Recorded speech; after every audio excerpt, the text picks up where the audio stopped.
السلام علیکم اسٹوڈنٹس، آج ہم 5th چیپٹر میں خاندان برامکا کے بارے میں تفصیلاً پڑھیں گے۔ ہارون الرشید کے زرعی اور مثالی دور خلافت کا حیرت انگیز اور اہم ترین واقعہ خاندان برامکا کا عبرتناک زوال ہے۔ برامکا جنہوں نے 17 برس ہارون الرشید کی نہ صرف خدمت کی بلکہ اپنی شبانہ روز محنت اور وفاداری سے سلطنت عباسیہ کو خوشحالی سے ہمکنار کیا اور اپنی اعلیٰ تنظیمی قابلیت سے ہارون کے دور حکومت کو سنہری زمانہ بنانے اور تمدنی اعتبار سے اوج ثریا پر پہنچانے میں نمایاں کردار ادا کیا۔ رعایا کی نگاہ میں ان کا احترام خلیفہ سے بھی دو چند تھا، لیکن تقدیر نے ایسا پلٹا کھایا کہ وہ عز و وقار کے آسمان پر پہنچ کر اچانک ایسے سر کے بل زمین پر گرے کہ ان کی تباہی دنیا والوں کے لیے درس عبرت بن کر رہ گئی۔ برامکا اپنی مورث اعلیٰ برمک کے نام سے منسوب ہے، جو آتش پرستوں کا ایک مشہور اور معزز مذہبی پیشوا تھا۔ وہ بلخ کے آتش کدہ نوبہار کا متولی تھا۔ بلخ ایران کا ایک نہایت قدیم اور مقدس شہر تھا۔ زرتشت کی مقدس آگ سب سے پہلے یہیں بلخ میں روشن ہوئی۔ بلخ کا تقدس آتش کدہ نوبہار سے وابستہ تھا۔ آتش کدہ نوبہار شروع میں چاند دیوتا کا مندر تھا، جسے ایران کے بادشاہ منوچہر نے تعمیر کروایا تھا۔ جرمنی کا مشہور ہسٹورین اور مستشرق زخاو نوبہار کے قدیم مندر کو بدھوں کی ایک شہرہ آفاق خانقاہ اور عبادت گاہ قرار دیتا ہے، اور اس کا صحیح تلفظ نووہار بیان کرتا ہے۔ اس کے نزدیک برامکا بدھ مت کے پیروکار تھے، مگر تاریخی لحاظ سے نوبہار کا مندر ایران کے بادشاہ منوچہر نے مہاتما گوتم بدھ کی پیدائش سے 970 سال قبل تعمیر کروایا تھا۔ اس مندر میں چاند کی پوجا کی جاتی تھی۔ اس کا قدیم نام ماں گہا تھا، اسی لیے نوبہار کو بدھ مت کی خانقاہ قرار دینا جو ہے وہ درست معلوم نہیں ہوتا۔ لفظ برمک کی وجہ تسمیہ کے بارے میں زخاو جو ہے وہ لکھتا ہے کہ یہ لفظ اصل میں سنسکرت کا لفظ پرمک بلند مرتبہ والا ہے۔ عبدالرزاق کانپوری جو ہے ان کی ریسرچ کے مطابق قدیم مندر ماگہا کے متولی کو برماگہ یا برماہگ کہتے ہیں۔ عربوں نے اسی لفظ کو برمک بنا دیا۔ بہرحال آتش کدہ نوبہار کے متولی ہونے کے باعث سارے ایران میں خاندان برامکا کو عزت و توقیر حاصل تھی، کیونکہ یہ خاندان علم و فضل میں ممتاز تھا۔ اس لیے عہد قدیم سے ہی اس خاندان میں وزارت کا منصب چلا آتا تھا۔ برامکا کے جد امجد برمک کا اصل نام حکیم ہاما سب تھا، اور برمک اس عہدے کا نام تھا جس پر وہ فائز تھا۔ حضرت عثمان غنی رضی اللہ تعالیٰ عنہ کے دور خلافت میں جب اسلامی افواج بلخ پہنچیں تو آتش کدہ نوبہار کے اس وقت کے متولی فیروز برمکی نے دربار خلافت میں حاضر ہو کر اسلام قبول کر لیا۔ اس پر اہل ایران اس سے ناراض ہو گئے اور ترکستان کے حکمران نیزک ترخان نے اسے قتل کروا دیا۔ امی خلیفہ ولید اول کے دور خلافت میں قتیبہ بن مسلم نے 86 ہجری میں نوبہار کو فتح کیا۔ اس وقت فیروز کا لڑکا جعفر برمکی نوبہار کا متولی تھا۔ جعفر حلقہ بگوش اسلام ہو کر دارالخلافت دمشق چلا آیا۔ چونکہ وہ صاحب علم و فن تھا، اس لیے خلیفہ سلیمان بن عبد الملک نے اسے محکمہ انشاء میں کاتب کے عہدے پر مامور کیا۔ خاندان برامکا کی شہرت اور عظمت کا آغاز جعفر برمکی کے لڑکے خالد برمکی سے ہوا، جس نے حلقہ بگوش اسلام ہو کر ابو مسلم خراسانی کی رفاقت میں ہاشمی تحریک میں گراں قدر خدمات سر انجام دی۔ اس کی ان خدمات کے صلے میں عباسی خلافت کے پہلے خلیفہ ابو العباس الصفا نے اسے دیوان الخراج کا ناظم مقرر کیا۔ بعد ازاں صفا نے اپنے پہلے وزیر ابو سلمہ کے قتل ہو جانے پر اسے منصب وزارت پر فائز کیا۔ خالد فہم و فراست اور تدبر کے لحاظ سے ایک بلند پایہ انسان تھا۔ صفا کے بعد خلیفہ منصور کے دور خلافت میں بھی کچھ عرصہ منصب وزارت پر فائز رہا۔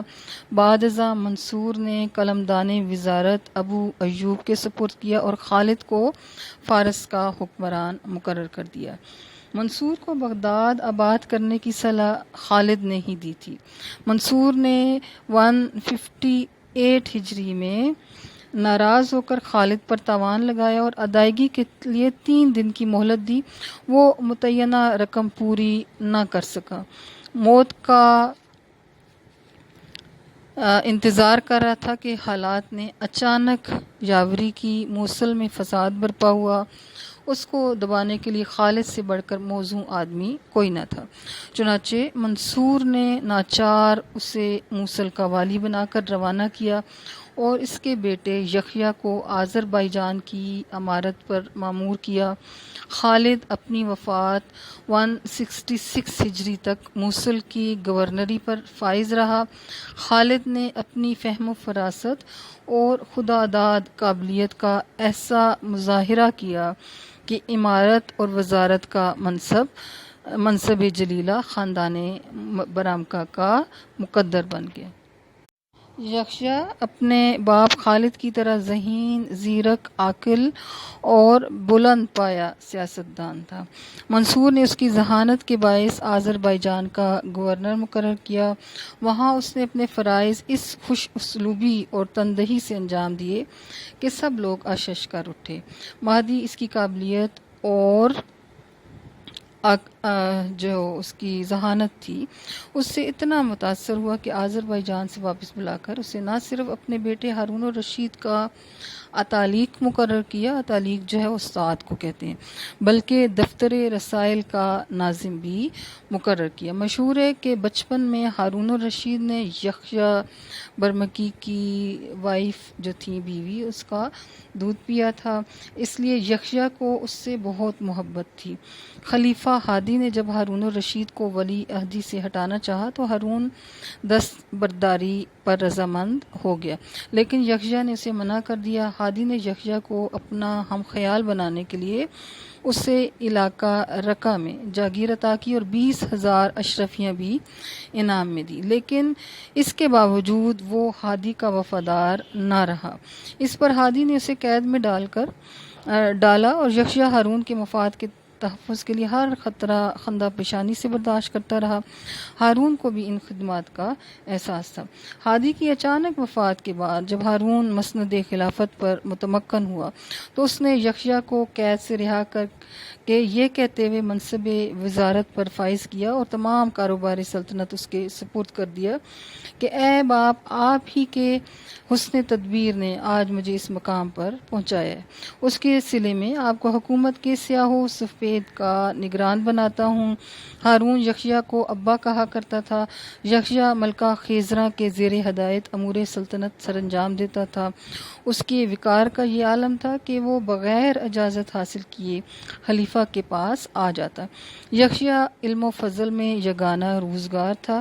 اس نے علم و ادب کی سرپرستی میں نمایاں حصہ لیا، بالخصوص ایرانی اور یونانی کتب کے تراجم میں گہری دلچسپی لی۔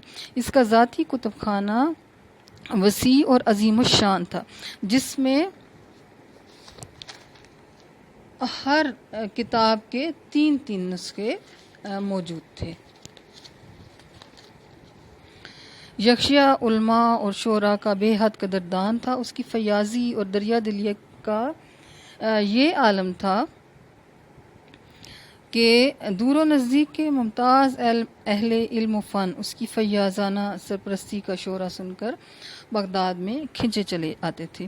اس اقتدار اور شہرت اور مقبولیت کے باوجود یکشا کے مزاج میں انتہا درجہ کا عجز و انکسار تھا۔ اس کے 4 بیٹے تھے، فضل، جعفر، موسیٰ اور محمد، جن میں فضل اور جعفر نے بہت شہرت پائی۔ یہ دونوں بھائی وزیر صغیر کہلاتے تھے۔ فضل یکشا کا سب سے بڑا لڑکا تھا، عمر میں ہارون الرشید سے صرف 6 روز بڑا تھا۔ ہارون الرشید کا رضاعی بھائی تھا۔ ملکہ خیزرہ نے فضل کو دودھ پلایا تھا، فیڈ کیا تھا، اور یکشا کی بیوی ام الفضل نے ہارون الرشید کو فیڈ کیا تھا۔ ولادت سے 15 سال تک فضل کی پرورش قصر خلافت میں ہوئی۔ ہارون اور فضل نے ایک ساتھ تعلیم پائی۔ ہارون فضل کو ہمیشہ بھائی کہہ کر بلاتا تھا۔ فضل کا ہارون الرشید کے دربار میں بڑا مرتبہ تھا۔ ابتدا میں وہ امور سلطنت کی انجام دہی میں اپنے باپ کا ہاتھ بٹاتا رہا، مگر بعد میں اسے خراسان کا گورنر مقرر کر دیا گیا۔ 1 سال بعد اسے امارت مصر پر فائز کیا گیا، مگر 179 ہجری میں اسے دوبارہ خراسان کی امارت تفویض کر دی گئی۔ انہی دنوں یکشا کو فضل کے متعلق شکایات موصول ہوئیں کہ وہ امارت کے فرائض کو اگنور کر کے زیادہ تر وقت عیش و نشاط میں بسر کرتا ہے۔ یکشا نے اس کو منظوم خط لکھ کر تنبیہ کی۔ اس کے بعد فضل نے لہو لہب کو بالکل ترک کر دیا اور امور ملکی میں پوری توجہ دینا شروع کر دی۔ اس نے اہل خراسان پر مشتمل ایک عظیم الشان فوج تیار کی جس کی تعداد 15 لاکھ تھی، اور اس کا نام عباسیہ رکھا۔ علاوہ ازیں فضل نے بڑی بڑی مہمات سر انجام دیں اور شاندار کامیابیاں حاصل کیں۔ یکشا علوی کو بغیر جنگ و پیکار کے ہارون کی اطاعت میں لانا فضل ہی کا کام تھا۔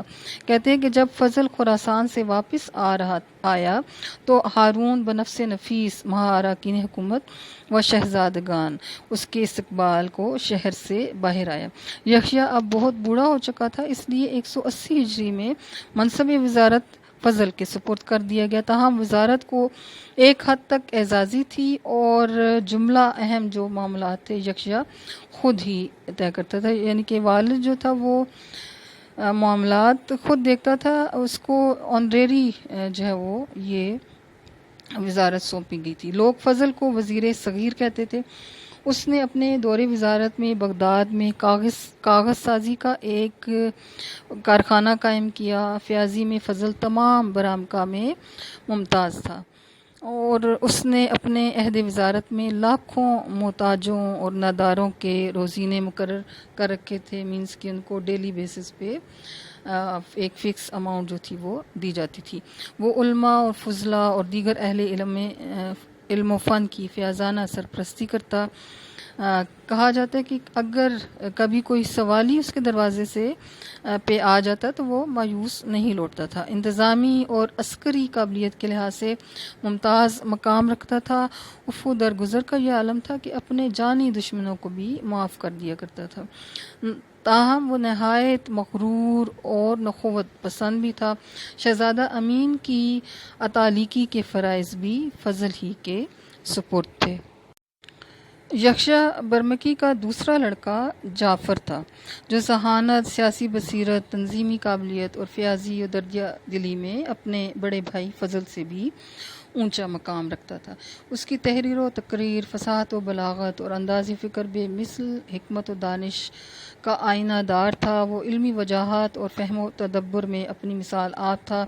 روب و داب کا یہ عالم تھا کہ بڑے بڑے امراء بھی اس کے سامنے دم نہ مار سکتے تھے۔ اس نے امام ابو یوسف کے دامن تربیت میں تعلیم پائی اور اس کی فہم و فراست اور خوش مزاجی سے متاثر ہو کر ہارون الرشید نے اسے اپنا مصاحب خاص بنا لیا اور ہر وقت اپنے ساتھ رکھتا۔ ہارون الرشید کو جعفر سے اس قدر قلبی اور روحانی انس ہو گیا تھا کہ اسے کوئی صحبت اور مجلس اس کے بغیر اچھی نہ لگتی تھی۔ رفتہ رفتہ یہ تعلق کے خاطر اس قدر بڑھ گیا کہ اس کا مقام و مرتبہ فضل سے بھی زیادہ اونچا ہو گیا۔ ہارون الرشید نے اسے اپنے بیٹے مامون کا اطالیق مقرر کیا۔ چنانچہ مامون کے حسن کردار کو سنوارنے اور علمی اور ادبی ذوق سے آراستہ کرنے میں بھی جعفر کی تربیت کا بے حد دخل تھا۔ 78 ہجری میں جعفر کو امارت مصر کے منصب پر فائز کیا گیا، مگر ہارون اس کی جدائی برداشت نہ کر سکا اور چند ماہ کے بعد ہی اسے واپس بلا لیا گیا۔ بعد ازاں جعفر یکے بعد دیگرے افریقہ اور خراسان کی ولایتوں پر بھی مامور رہا، لیکن وہ خود بغداد میں ہارون کے پاس رہتا اور اس کے جو نائبین تھے، اس کے جو سب آرڈینیٹس تھے، وہ صوبوں میں انتظام چلاتے تھے، اس کا نظم و نسق سنبھالتے تھے۔ ہارون کی خواہش تھی کہ منصب وزارت پر جعفر کو فائز کیا جائے، مگر وہ برادرانہ تعلقات کی بنا پر فضل سے قلمدان وزارت لینے سے ہچکچاتا تھا۔ چنانچہ ہارون کے ایما پر شاہی کاتب نے یحییٰ برمکی کو لکھا کہ امیر المومنین کی خواہش ہے کہ خلافت کی انگوٹھی اپنے دائیں ہاتھ سے بائیں ہاتھ میں منتقل کر دوں۔ یحییٰ اس اشارے کا مفہوم سمجھ گیا اور چپکے سے قلمدان وزارت فضل سے لے کر جعفر کے سپرد کر دیا۔ اس کے بعد جعفر برمکی جو تھا وہ سلطنت کے جملہ امور کے سیاہ و سفید کا مالک بن گیا اور لوگ اسے بھی وزیر صغیر کہنے لگے۔ اسے امور سلطنت میں اس قدر غلبہ اور عروج حاصل ہوا کہ ہارون محض کٹ پتلی معلوم ہونے لگا۔ جعفر نے 2 کروڑ درہم خرچ کر کے ایک عالی شان محل تعمیر کرایا۔ یہ محل اسلامی فن تعمیر کا شاہکار تھا، فیاضی شان و شوکت اور داد و دہش میں خلیفہ ہارون الرشید سے بھی بڑا ہوا تھا۔ یحییٰ برمکی کے 2 اور بیٹے موسیٰ اور محمد بھی تھے، وہ بھی کلیدی عہدوں پر فائز سے مینس کے کی پوسٹس پہ اپوائنٹڈ تھے، مگر وہ فضل اور جعفر جیسی شہرت حاصل نہ کر سکے۔ برام کا بڑے شاہانہ ٹھاٹھ سے زندگی گزارے تھے، ان کے محلات شاہی محلات کو بھی مات کرتے تھے۔ ملک کی اکثر جاگیریں ان کی ذاتی ملکیت تھیں، جس کے باعث ان کے ہاں مال و زر کی ریل پیل تھی۔ ان کے دروازوں پر سائلوں اور حاجت مندوں کی ہر وقت بھیڑ لگی رہتی تھی۔ ان کی فیاضی اور دریا دلی کا یہ حال تھا کہ شعراء، ادباء اور اہل فن ہارون کی بنسبت ان کی طرف زیادہ مائل تھے۔ برام کا چونکہ عجمی نژاد تھے، اس لیے انہوں نے عربی زبان کی بجائے فارسی کو فروغ دیا۔ حکومت کے بڑے بڑے عہدوں میں پر عجمیوں کو تعینات کیا۔ ان کے باعث حکومت کے شعبے میں ایرانی تہذیب و تمدن کا اثر نمایاں دکھائی دینے لگا، حتیٰ کہ طرز معاشرت، گفتار و کردار اور لباس سب میں ایرانی رنگ موجود تھا۔ ایران کا قومی تہوار نوروز نہایت شان و شوکت سے منایا جاتا تھا۔